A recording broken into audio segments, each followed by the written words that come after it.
Mr. Allen. Allen. A-L-L-E-N. Okay. And, I mean, that was clearly something which resonated for him. Yes, that did. But Stanford University and the courses and the campus did nothing. It mean nothing to him. Nothing. And maybe there's a period in his life when he was unhappiest, and he related Stanford to his unhappiness. You know, because there were both periods in his life when he really was down and depressed, almost frustrated. Well, there is an unhappiness there, and he goes to Starr Jordan, the president of the college. But I can't see what made him so unhappy. I don't think he knew. That's why I say it's Faust. I'm going to have you read the foreword there. Right, okay. Because you see John right there. Yeah. Nothing was satisfied. And he'd try anything, and maybe talking to Starr Jordan. Yeah. And I think he did admire Jordan as a human being, as an intellectual man, and a very good person apparently. But Stanford University, his courses, his experiences there, never mentioned, never. But they would have given him an absolute grounding for the future, and languages he did there, languages and history, and it was a general sort of base. A general base, and there was interesting psychology going on there, and Gestalt psychologist was there. Yes. Took courses. I've forgotten, but I used to recite that, and she always laughed because I used to do it with passion. Ja, naht euch wieder schwankende Gestalt. I could see John mentioning these strange figures, die flüssig einst den trüben Blick gezeigt. Versuche ich wohl euch diesmal festzuhalten, fühle ich mein Herz nach jenem Wahn geneigt. And it's all to me, that was John. That and what I showed you, ich habe Medizin, Theologie, Philosophie. Ich bin derselbe Narr as before. I'm the same stupid person. Maybe. To make a pact, und sage ich zum Augenblick, verweile doch, du bist so schön, dann bin ich dein. If I can ever say to the moment, don't move, you're so beautiful, then I'm yours. But your brother made the pact with God. Yeah. That's the difference to Faust. Yeah. Faust made the pact with the devil, and your brother with God. 33. Yeah, but by that time I was here. You were here already? Yeah. I was in UCLA, University of California. So you were out of there. Oh, yes. And I'm trying to think of when I started in German school, probably 1916, 17. Yeah. I was about 5 years old. I was born 13, I was about 5, 1918. So you would have had Latin? Yes. So the sort of classic gymnasium? Classic gymnasium. Realgymnasium, they call it. Oh, I see. So you had natural science as well? Yeah. Okay. And that's why they decided, because it was such a good school, according to my mother, that's where she wanted us to go, not the American or the French or the British, were too much, too much social, much fun, but they're not really well trained. So we all Deutsche Schule. But of course it was shortly after the war, the First World War. Or maybe it was still going on. When did the war end? 1918. Yeah. Okay, so it was just then that I went to school in Deutsche Schule. And I told you I had a big portrait of Bismarck. In the 20s, you see, the Reich was over. Yeah, exactly. Amazing, isn't it? But they were still in the old days. And all, as I've told you, when I used to talk to John, because he didn't go to Deutsche Schule. And I said, you can say anything you want, but my experiences with the Germans in German school are the happiest of my life. I love going to school. And they stimulate, even, we had 3 tantes in kindergarten, Tante Frida, Tante Katie, Tante Lotte. And we always had our favorites of which tante I liked best. Right, okay. Guten Morgen, liebe Kinder, guten Morgen, liebe Tante. Oh, nice. That's good. And she'd show us, she had a thing that where she'd have a reel go by showing still pictures. And she would tell the story of Rothkäppchen or Schneewittchen as the thing rolled by. We thought it was great. And all those memories of my childhood with German was all happy. I couldn't wait to get to school. Most kids are in school. I couldn't wait to get there. And the things out of the German literature I read, some more than others, but I liked it. I loved Faust, and I loved Kleist, Lessing. Did you ever read in German? I read Nathan der Weise, Nathan der Wise. We read Die Leiden des jungen Werthers. Oh yeah, that's good. It was good. Yes, very I like that. romantic. Yes, that was the Goethe that we did for school, and otherwise it was more modern. We had some Zuckmeier Yeah. that we read. Hesse. I've read Hesse in translation. I didn't go way past my time. Yeah. The one we were all really classics mostly. I think we had 1 or 2 that at that time were contemporary, were still alive. And poetry by the time. The Germans love poetry. I mean, especially sentimental poetry. Die Heimat, oh du liebe Heimat, wann sehe ich dich wieder? It wasn't too regimented, the school. Well, in what sense? I mean, we had to line up as we came in. They would inspect our nails, our hands. The shoes had to be polished. We had to look clean and neat. And you didn't have you had what, gymnastics there? Yeah, turnen. Yeah. Yeah, we had a fair that we had to do like they do the Olympics in Germany. It was like a big sausage. And we had turnen and like calisthenics. You know, all this business. Your brother, sorry. And after every class, there was a kleine Pause, 5 minutes. Then at 10:30 or 11 was die große Pause. And that's when we could have ein Brötchen with a bit of butter and honey on it or whatever.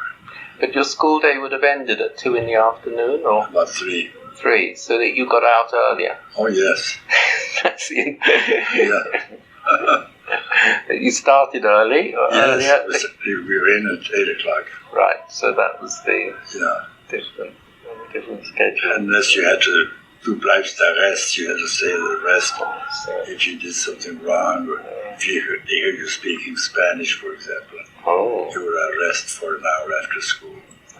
You had to write a composition or do something. So you had to speak German to all the time? Even among our playmates. Okay. If they heard us speaking Spanish, we'd get arrested. Okay, so did you learn English at school?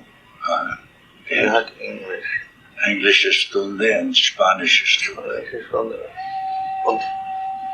And French? Französisch at home. I see. We had Monsieur Cornu, had Mr. Horny, Monsieur Cornu was our teacher. He came to the house 3 times a week. Okay. And we had an hour of Französisch. So, John would have been educated mainly at home before he went to Palo Alto. I think he went to maybe the American school for all I really don't know. You don't know? Someplace in Mexico, he must have. Because Jonathan... Although, let's see. He would have been together with Philip, wouldn't he? Yes, they were. That was always a problem. They were close in age, only a year and some months difference. And there was great rivalry. And I was trying to think, I was born in 1913 in San Luis Potosi. And I think maybe that's where John went to school. I did some school in San Luis. I'll try to find out. Maybe my sister-in-law knows where my brother Phil went to school. And wherever he went, John went. Yeah. Okay.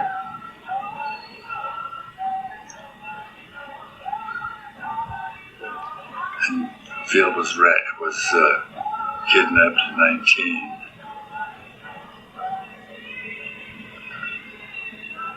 But that was Miraflores. It's a little bit vague, the whole thing there. I think they were already going to middle school in Palo Alto. Oh, well, maybe. Intermediate school, what do you call it? Intermediate? Yeah. Junior high. Junior high, and I think from about 1915. Oh, you're right, but then before that. There would have been elementary school. Yeah, somewhere. Must have been. Yes. Unless the teachers came to your house. No. In my mother's generation, she never went to school. All was private. My grandfather brought people from Europe to teach them, and lived in the Haseanda. It was mostly English women. Okay. Governesses and teachers. But she never went into a classroom. She read a great deal, and she was very well learned, my mother. Yeah. I mean, she didn't need school really, for what her life was to be. She wanted to raise a family and to run the roost. Did you have a good singing voice? Yes. Not a big voice, but a very good voice. Very, very well pitched. She never went off. What did she like singing? Huh? What did she like singing? She liked singing arias from operas. She liked Lieder. She loved Schubert Lieder. The Forel and things like that she loved. Mostly Lieder, and then some Spanish would be equivalent of Lieder in Spanish. And also later on, she used to sing a great deal of French art songs of Reynaldo Hahn and composers I can't even remember. They weren't big, but very nice songs, art songs. She had a very, very true soprano, not a big voice, but very, very well controlled. Good ear, she never went off pitch. It sounded beautiful. Oh, yes. And as a matter of fact, I think I told you, my grandfather's sisters after dinner on Miraflores, all the girls had to give a concert in the conservatory. So there was a piano, and there was a harp and violin, and my mother would sing and play the piano. So each one had an instrument. Yes, and good. I mean, one of my aunts had a Guarneri violin, which was almost like a Stradivarius. And she hogged that to buy her husband drinks. Yeah, she married a Scotsman, Andrew Mackenzie, who was working with the British railroads in Mexico, but loved his Scotch. And she lost the violin buying liquor for him. It was sad, really. But the whole thing is sad. When you just stop to think, the whole thing crumbled. All that beautiful life just went to pieces. And one time I went with my brother Phil. He often said, "You want to go back to Miraflores, just take a look." I never really felt I thought, what for? It just upset me. But one time I did accept it. He drove me to the Haciendas, and not Miraflores, but the next one which was San Jose de Hacienda. There was still machinery for thrashing and for cultivating the earth that my grandfather had bought in England. They hadn't been uncrated. It was still lying out there. And this was in the 1950s? Yes, somewhere other, way after the revolution. But it was still in the ownership of your family? The houses were. The houses were, yeah. The land, no. But there was so much land around the house. Land. Mrs. Phil said you couldn't. I mean, you'd have to have very good income to keep those places up without them producing. I mean, they could be what they were because they were producing money. How far outside Mexico City were About they? 60 miles, maybe less. 60? 60. Yeah. So, 50 or 60 miles. yeah. Right on the base of the volcanoes. Yeah. And the farming that your grandfather did was what sort of farming? It did every wheat and corn and maguey, where they got the pulque drink from, and big plantations of that, like a century planting of agave. And they sucked the Indians they had gourds. I don't know how they cut the leaf of the agave and suck the juice out, and when they ferment that's the national drink pulque. Okay. And according to Phil, that brought in 1,000 pesos a day, the pulque alone. And then he was very social, my grandfather, and had weekend guests and had his own little bull ring and bullfighting. And all the guests would attend. And I told my mother, how could he put up so many pieces? Well, there were so many servants, there were more servants than guests. I mean, we didn't have to do a thing, they took care of it. So the one daughter, your aunt married one of the aunts did marry a Scotsman, which is what your grandfather wanted. Yeah. And what did the other two are? The other one married von Salis, and okay. the one that from Switzerland. So that was a success. Yes. Yeah. Well, no, it really wasn't. For the simple reason that when they had their son Rudolph in Mexico, they were visiting my grandfather. Von Salis got mixed up with an Indian woman, and she poisoned my aunt and killed her. Oh. That wasn't a very successful. And the third aunt? The third one was an old maid. Her fiancé was killed in the First World War, and she never married. So your grandfather lost the adopted son? The son in the war. Okay, it's a tragedy. Yeah. So the son volunteered for the Canadian Army? Yeah, our Canadian Army. So rather like John volunteered for the Canadian. The same idea. Interesting, actually. I don't know I think he must have been called Philip, because his initial PK. I see. PK Robertson, I don't know what he stood for. And what was your grandfather's name? Felipe Neri Robertson. All his baggage, all his suitcase at FNR. Felipe Neri. See, it is interesting for the Canadian. The Canadian Army. I don't think he lasted long. I think he was one of the first was killed. There was an awful slaughter, and the Canadian had terrific losses. Yes, but that's where he was killed. So my grandfather had a rough time, really. I mean, the only daughter that was successful was my mother. Yes. And mine was my grandfather took away, didn't you? What do you have to offer? He said, I have a Stanford degree in this. That doesn't tell me. What's your bank account? But it was the... Okay. So you had... Well, was it 1910?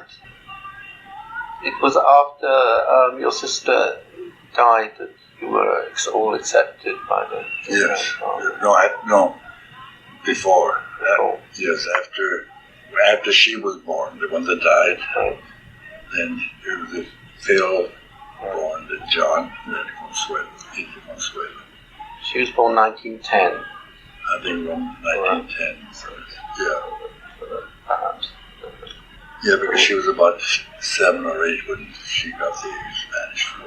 It would have been about 8 years when you would have known your grandfather. John sent bottles. Yeah. And he was your grandmother? I don't remember. I know she died, I think, before I was born. Or maybe after, but I never remember. I have memories of her sister, my mother's aunt. So that John with these scent bottles was trying to evoke, like Proust, isn't it? That's right. Exactly. The lost world of the exactly like Marcel Proust. Yeah. The Madeleine. Yes. So the scent bottle is significant with all these bottles of scent. Oh yes, at least I'm not exact 40 or 50 bottles of, and not all of them practically full. I said they're all full. Because I squirt once in the scent I want. And when I'm looking for it, I haven't found. But I can understand that. There again, you're looking for one particular scent that you couldn't find. But it's not vanity. No, it's a search. It's sentimental, or we're going to call it absolutely. Remembrance of things past. Yes. A la recherche, who was at the time the wealthiest man, an American, but unscrupulous. And we knew him well. As a matter of fact, John courted one of his daughters, Margaret Jenkins. And when he died, Jenkins, in liquid cash, he had $300 million. $300 million, plus all the real estate, the farm. And one time John and I were talking about, not too long before John died. He said, there you have an example. Jenkins had all these millions. Elizabeth, the oldest daughter, drowned herself. Margaret was married and divorced like how many times. Mary lost her mind. It was an institution in California. Tita, the youngest one, had a daughter that joined hippies in Arizona and was disappeared. They found her dismembered. So she said, there you have Jenkins with all that money and all that power. What a miserable life he had. So it's... And when was John courting Margaret? Margaret, as a matter of fact, maybe I can find your picture. It'll take me time to look through all my files, but there's a picture of John and Margaret swimming in the swimming pool of my father's company. So this is in Puebla. Puebla. This is before Stanford, or when he was Stanford? Just about that time. I think he was on vacation when he started dating Margaret. He was very, because he would present himself very well. He was being charming. Oh yes, he was good company. And good talk, and very gentleman. And Margaret was in love with him too. Yes. It's very romantic. So he went through a series of courtships. Yes, and he really was infatuated. She was very attractive, dressed very well, and apparently it was a lot of fun to be with. So her name's Margaret? Marjorie. No, wait a minute. Who? The daughters? Yeah. Elizabeth was the oldest. Margaret. Jane was born with a hair lip. Mary. Martha. And the family name? Jenkins. William Oscar Jenkins. If you ever went to Puebla, he gave a lot. Not he gave money. My father always claimed that the Mexican government let him get by with all the finagling he was doing with money and fancy footwork. That when he died, the money would have to be used in Mexico to a certain degree. That was the arrangement. And in Puebla, all the old colonial buildings were restored. It has a plaque. All right. Saying Mary Street Jenkins, Oscar's wife. See. Okay. A fundación, the Mary Street Jenkins Foundation. For example, the first theater in the Americas was in Puebla. And they didn't know that. The first theater ever built on this side of the Atlantic was in Puebla. But it was all falling apart, and Jenkins had it restored to its original. How interesting. And if you ever went to Puebla, all the old colonial Spanish churches, most of them have a plaque that says restored, but from the Mary Street Jenkins Foundation. Impressive. So who else was John courting? Huh? Do you remember any other courtships he had? It wasn't a courtship, but he had a very close relationship with, and I can't remember her, I don't think I ever but she was the head laboratory technician in the Latin American hospital in Puebla. So this was when he did the Oaxaca expedition? When he went and spent summers or weeks at home. He didn't enjoy being home, but he would always go to spend almost all day with this woman. We would find out who would have is that important, really. But if you wanted to, you could find out who she was. No, it's. I can't say it. It's. He felt a great. I know he felt that he could talk to her, and he admired her. She was a good worker, and he thought she was a good lab technician. I think it's just important for the balance of John's life and this search for.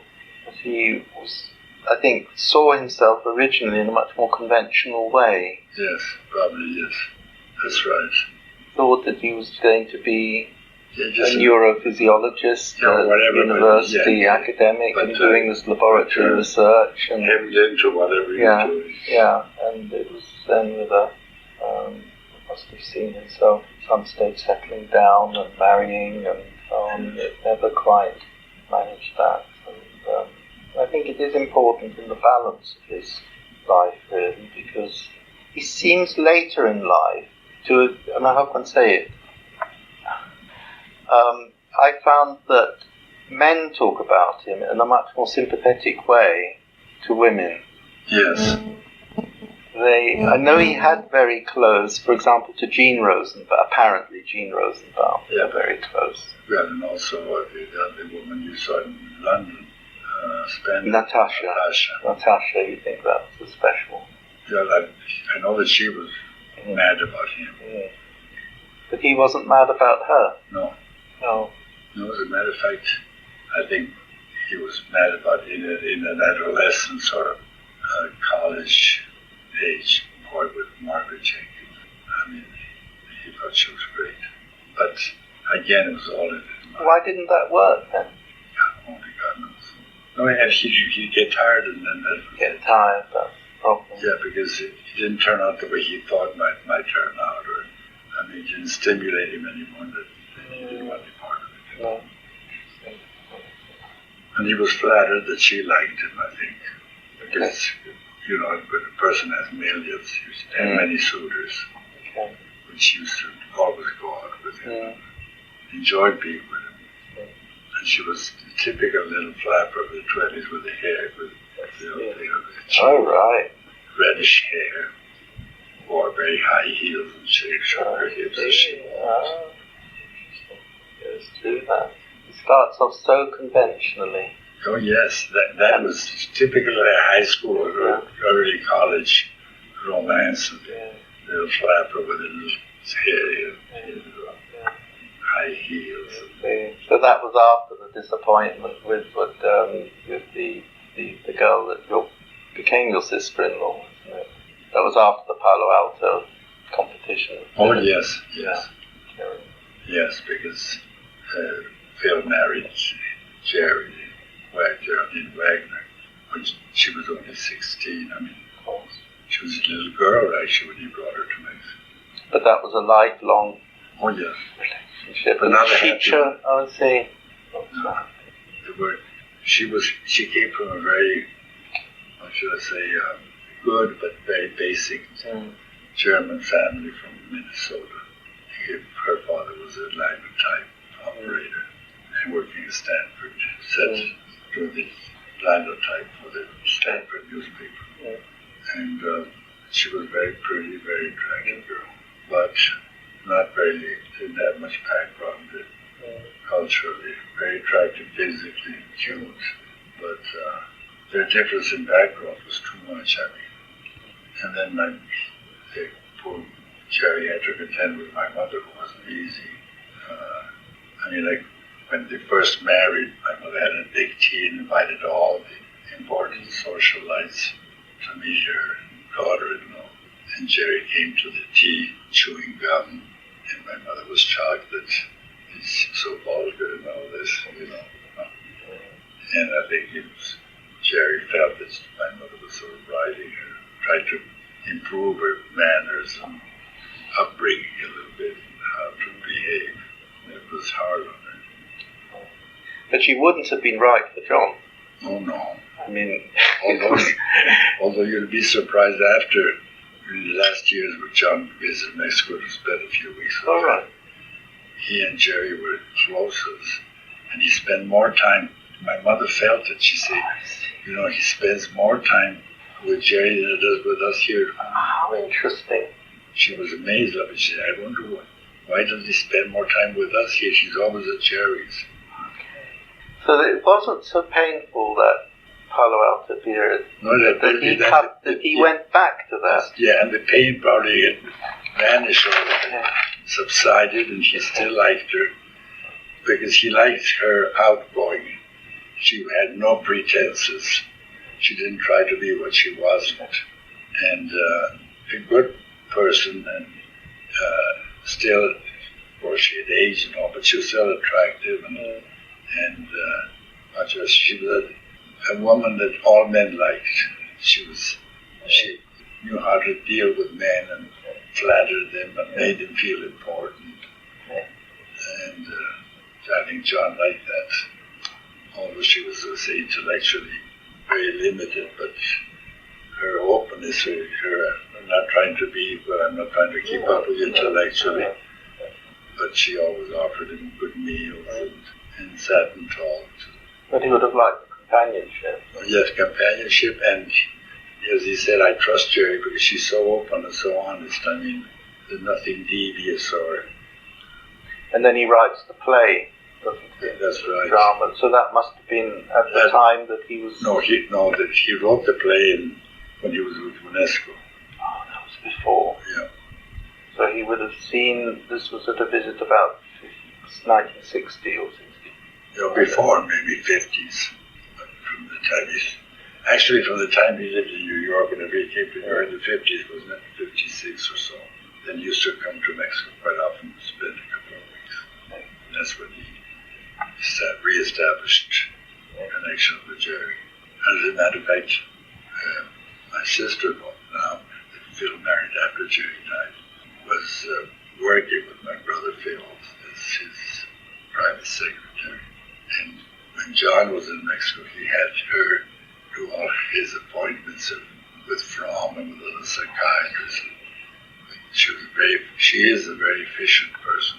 How do I reach him? She'd find a way of reaching whoever he wanted. And helped him a lot in all the contacts he wanted to make. And he was... Clearly Mexico remains terribly important. I mean, Mexico remains terribly important. It does. And he liked being there, except that it stirred up a lot of feelings with my parents, I think. I mean, he remembered his childhood when Phil was the fair-haired boy and all that. Your parents, I mean, they seem to me so kind and understanding and I know, but supportive. And yeah, but I can't see anything. No, but you see, we don't know what he went through when he was a child. And for example, he told me many times if Phil did something, broke something, or did something that we weren't supposed to do, I'd get blamed all the time. And that's where it started way back when he was maybe 3, 4 years old, 5 years old. And he felt that, and he actually said the only time that Dad ever put a hand on me is because Phil did something and Dad gave me a swat in the face. So, I always think that's a deep one. That was the only time. That's all. The only time. Yeah. But he would never, it was almost painful to have him at home because they would try to make conversation with him, but he'd answer one-syllable words. And like, don't bother me, leave me alone. And he'd scoot off to Phil's. And as a matter of fact, in one of the letters I sent you, he asked me whether I think he didn't want to stay at my parents' home. He said, I may stay at Phil's. What do you think? What is your advice? I do definitely not. And I think if you read it, I know I sent you the letter. Yeah. He asked me, what do you think is a good idea if I stay in fields? Such an, I can say, so fine-tuned, isn't it? Your brother finds a delicate emotional balance. Yes, and Phil tried to understand, but he was way beyond Phil's capacity. Phil was down to earth, and 2 and 2 is 4. There's no other way. Nothing vague. Or couldn't understand it. John's search.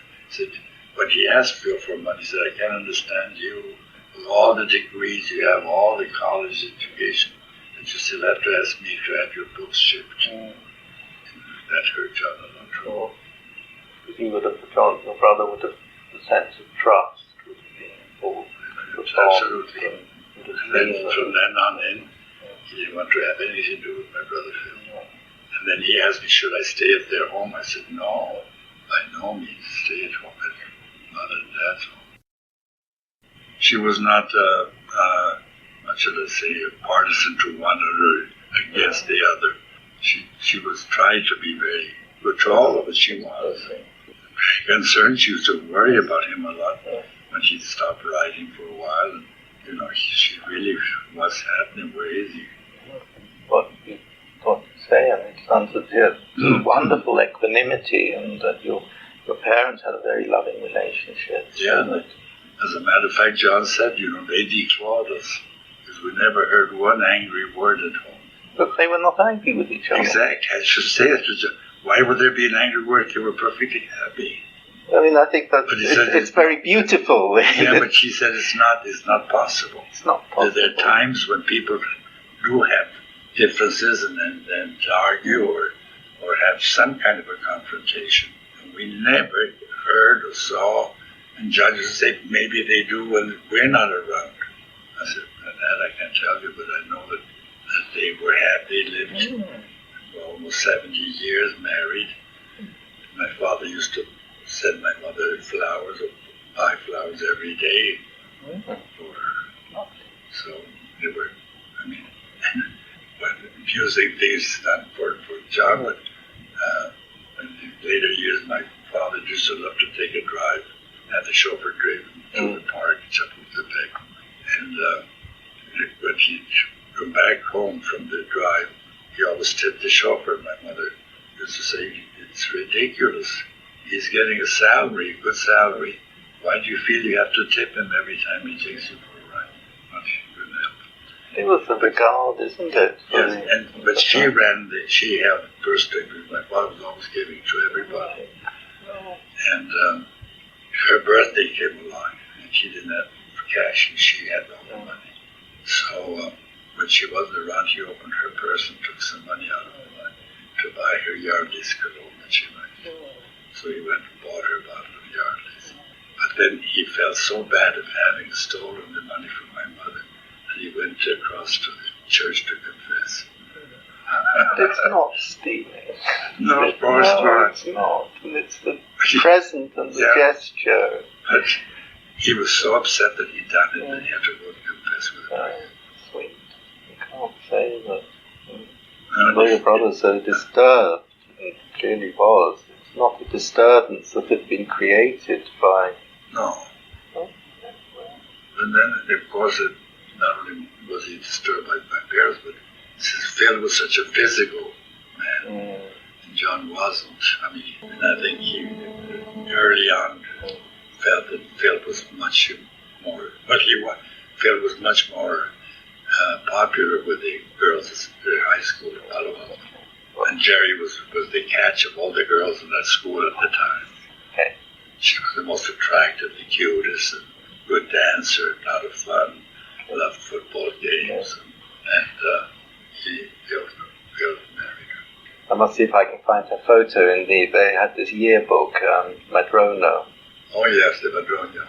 So that I'll see whether it's there. Well, and you'll see him in the picture of the whole of all the family I'm sending you. That Mary is having company for you. Okay. That's shortly after he got married, I think. Maybe Jerry and John were in the same class here together, isn't it? She was below. Below. I think she was in the second year. Phil was in finishing. She never finished high school. Ein Kloge. Something kam der Postillon gezogen.